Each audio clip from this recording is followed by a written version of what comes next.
Ce cadeau qui vous est offert par Madame Pilar del Rio, l'épouse de José Saramago, c'est un livre qui s'appelle Pérégrination portugaise ou pèlerinage, qui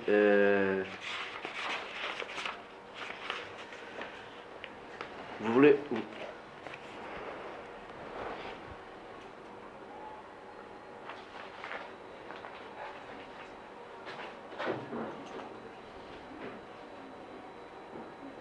Merci beaucoup.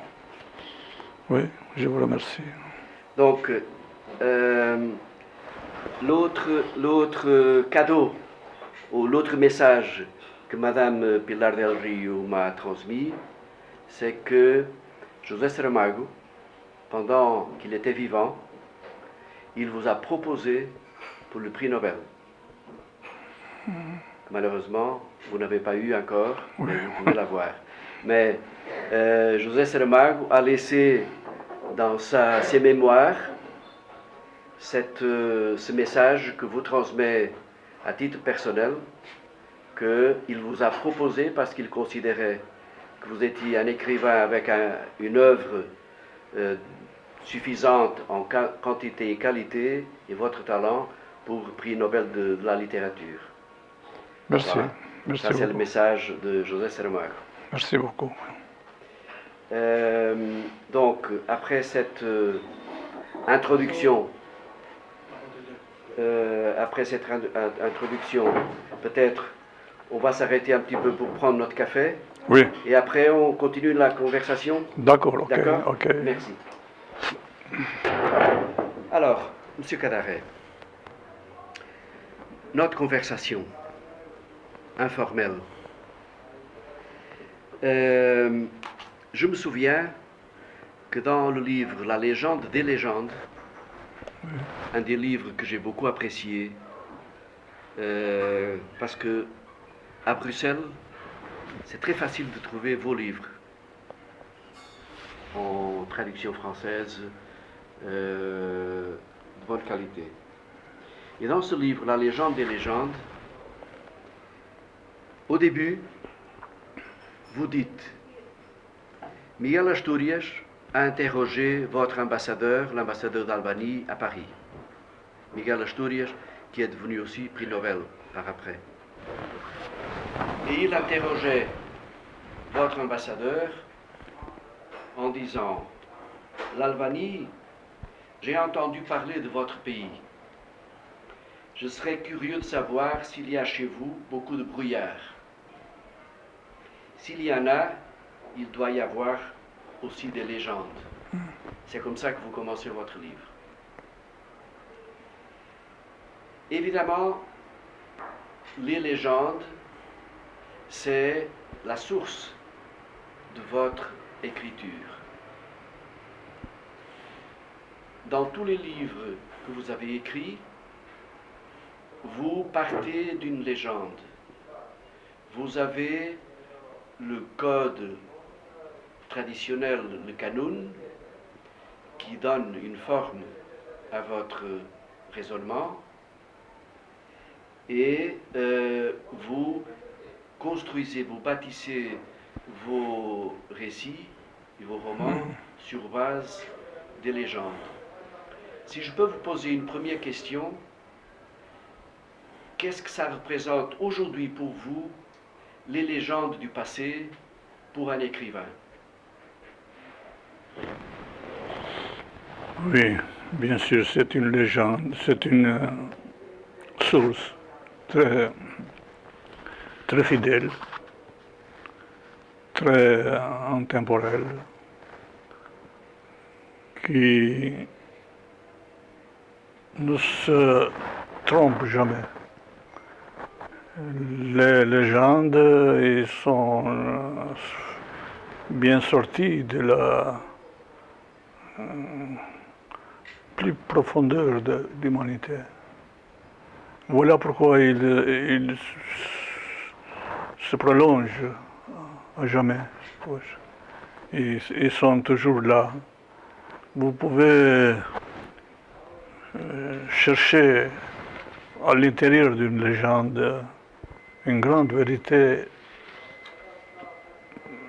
universelle qui se continue pour toujours, qui ne terre pas jamais. Voilà pourquoi moi, d'une façon naturelle, je suis revenu plusieurs fois de légende parce que je trouve là quelques vérités universelles qui ne changent pas, qui sont toujours là, qui sont très chères pour l'écrivain, pour l'art,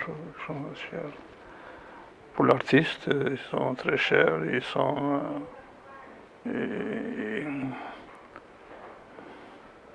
ils ne finissent pas jamais. Comment les légendes vous ont permis de déconstruire le régime que vous avez vécu en restant à l'intérieur?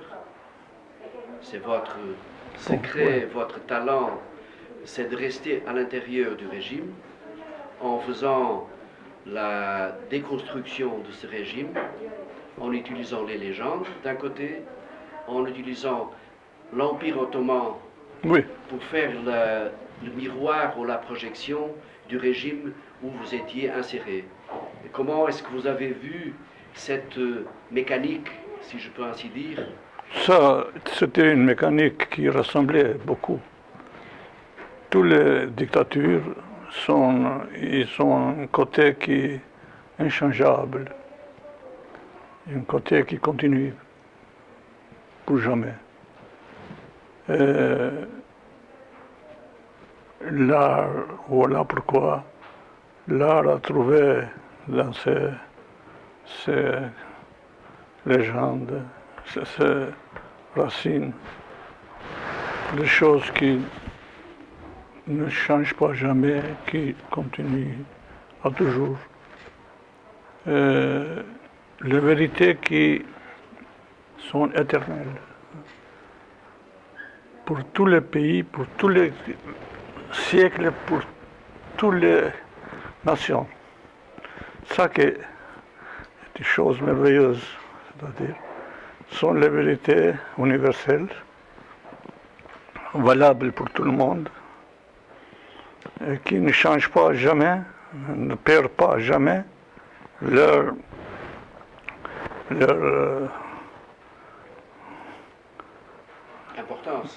importance, leur solidité, leur vérité, voilà. Quand on vous met une étiquette en disant que vous faites le camouflage, vous camouflez en dessous d'une légende un crime. Je me réfère au pont aux Trois Arches, oui. Par exemple. Mais il y a d'autres, Dorontine. Quelle est la source qui vous pousse à cacher un crime à l'intérieur d'une légende, avec ou sans le canon? Oui, ça, c'est en même temps facile et difficile. On ne peut pas jouer avec ça. Il y a les vérités universelles qui sont pour tout le monde, ils sont là toujours, ils sont valables pour tous les... Par exemple, dans chaque crime, vous pouvez chercher et trouver son côté universel, son côté qui est là toujours. C'est une vérité formidable. Hein. Est-ce que cette vérité, elle est aussi applicable à l'Albanie d'aujourd'hui, une Albanie du XXIe siècle, une Albanie qui est permanente candidate à l'Union européenne, où les règles imposent certaines façons de procéder, est-ce qu'aujourd'hui, Oui, même moi, l'Albanie je vois. de 2022, avec ses légendes, ses traditions, et est-ce que cette même vérité reste applicable? Le reste applicable, toujours. C'est ça le merveille de cette chose-là. C'est ça, cet motif qui unit tout. C'est une façon universelle de voir le monde, de C'est ce voir. que vous appelez l'âme du peuple? Ou il y a plusieurs appellations, mais ils ont toujours à peu près de cette continuation, de cette vérité, l'âme du peuple, l'âme du pays, l'âme du temps, l'âme du siècle, l'âme de millénaire parfois. Ça, le merveille qui assure la universalité de l'art. Si on revient un petit peu en arrière et on vous dit que vous étiez l'écrivain qui pratiquait la contrebande. La contrebande et que vous avez refusé le cliché comme quoi un écrivain ne peut pas écrire contre son régime en restant à l'intérieur. Or, vous êtes un exemple, vous donnez l'exemple d'un écrivain qui reste à Tirana, une Tirane stalinienne, qui écrit à propos du régime qui était en vigueur à ce moment-là, et à un moment donné, on se rend compte que vous faites la contrebande avec vos amis qui venaient de l'étranger chercher vos manuscrits. Oui. Comment vous expliquez à vos lecteurs que vous écrivez, peut-être Hélène, votre épouse, tapait à la machine ce que vous avez dit oralement, assis dans votre fauteuil en face du feu vert, votre épouse écrivait pour vous, et après, quel était le destin que vous aviez réservé à vos manuscrits quand vos amis venaient, notamment de la France, pour chercher et vous faisiez la contrebande? Comment est-ce que vos lecteurs peuvent interpréter ça? Je crois que pas seulement les écrivains ou les gens, les êtres très élevés au point de vue culturel, mais même parfois, ou en général, les gens simples, ils sont au courant de cette grande vérité, le mystère de l'art. Parce que l'art, c'est-à-dire l'art a toujours un côté mystérieux que l'écrivain il a pour devoir d'ouvrir, de montrer, donner à la monde. Et c'est comme ça que j'ai profité de cette vérité qu'il y a quelque chose d'inchangeable dans la littérature, dans l'art, dans la poésie, quelque chose qui continue, quelque chose d'intérieur, caché, mystérieux. Et l'écrivain, il est heureux quand il trouve que ce côté mystérieux, c'est très rassemble dans tous les écrivains du monde, dans toutes les époques, et il profite de ça pour créer les vérités universelles.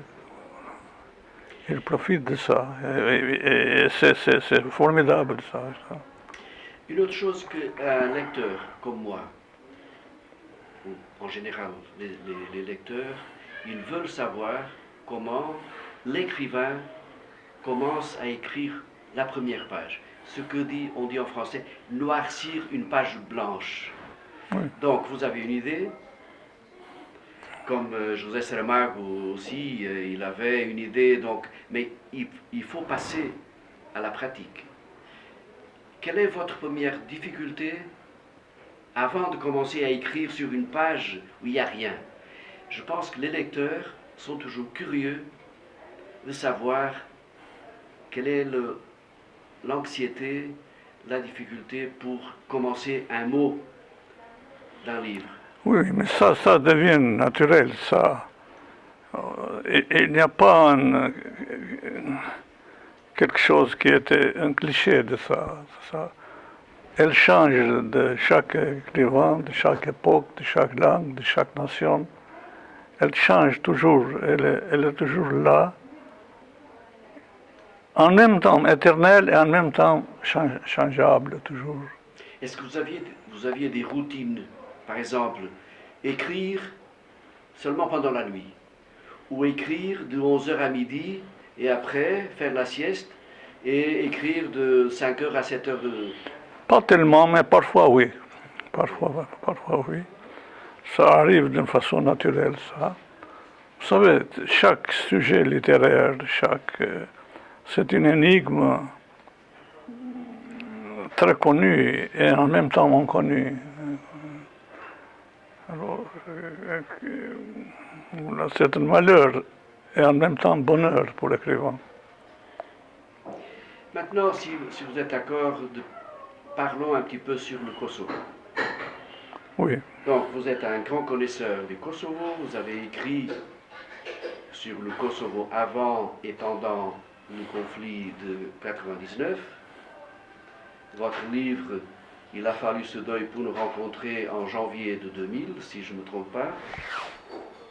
Mais déjà avant, vous étiez un grand connaisseur du contexte dans lequel se trouvait le peuple kosovar par rapport à la fédération yougoslave. Qu'est-ce qui vous pousse à vous concentrer sur le destin et sur le problème du peuple kosovar? Je crois qu'il n'y a pas un mystère à cela. Où ça existe, le même mystère qu'il existe pour toute la littérature. Dans chaque acte humain, dans chaque acte de notre vie, il y a quelque chose toujours caché. Et cet côté qui ne se voit pas, souvent c'est un trésor pour l'écrivain. Parce que dans tous les actes humains d'une haute qualité, il faut trouver ça, ce qui était caché, ce qui n'était pas ouvert. Mais vous parlez du mystère, vous parlez de l'art, mais vous vous basez aussi sur des faits concrets. Oui. Si je dis ça, c'est parce que dans le cortège de la noce qui s'est figé sur la glace, vous parlez de Teuta Skelly, docteur, les problèmes qu'elle a eus et son mari, et vous parlez de quelque chose qui m'a beaucoup frappé, qui est ce fameux règlement d'avril 81 où les citoyens du Kosovo ne pouvaient pas fermer la porte. Ne pouvaient pas fermer la porte la nuit, oui. Allaient se coucher, mais la porte restait ouverte. Vous trouvez ça terrifiant? Ah oui. Est-ce que vous avez connu des gens qui ont vécu ça, qui ont vécu cette atmosphère lourde et terrifiante de ne pas fermer la porte la nuit quand on va se coucher? Comment vous êtes arrivé à traduire ça sous la forme de votre roman, créer les personnages, Dr Théota et son mari Martin, pour donner l'importance à un fait, non pas un mystère, mais un fait concret qui a beaucoup touché les gens de cette époque-là.